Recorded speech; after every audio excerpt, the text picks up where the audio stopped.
তো বাবা মানিক অনেক আদর যত্ন করে মায়েরারে বড় করছে। আপনি কোনো চিন্তা করেন না, ও অঙ্গবাড়িতে রাজরানীর মতি থাকবে। শোনো বউ, তোমার একটা কথা বলি, এই পৃথিবীতে আমার জানের দান আমার মা আর আমার ভাই ছাড়া আর কেউ গুলুম নাই।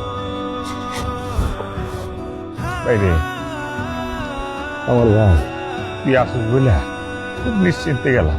ভাবি হলো মায়ের মতো, মায়ের খেয়াল রাখো, সাথে ভাবিরও খেয়াল রাখো। তুমি কিছু ভাব চিন্তা করো না তো। ভাই সাবধানে যান। মা, তোমার প্রেশারের সমস্যা, তুমি শুয়ে থাকতেই পারো, কিন্তু ভাবি কি করছে?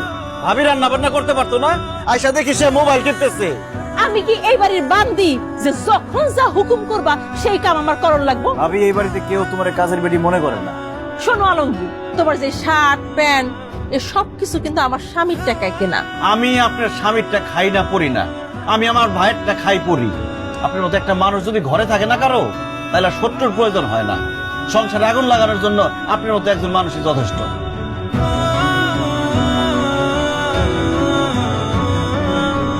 তোমার ভাই নিজের মুখে কইয়া গেছে সে তোমার টাকা দিয়া জমি কিনছে, সব জমি তার নিজের নামে কিনছে।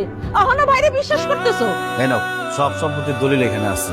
আর আমি মিথ্যা কথা বলছি? আমার নামে আমি কোনো সম্পত্তি কিনি নাই, যা কিনছি সব তোমার নামে কিনছি।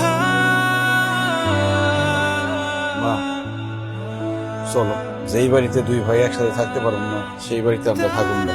আমার মা হইলে আর কিছু লাগবে না, চলো। কই যাস তোরা? আমি কোনো হিসাব হেরফের করি নাই ভাইজান, আমার সম্পত্তির কোনো লোভ নাই ভাইজান। আমি জীবনে কোনোদিন আমার বাপের ভিটার ভাগ নিতে আসব না, কিন্তু তুমি যে আমার অবিশ্বাস করছো, আমি খুব কষ্ট হয়েছি।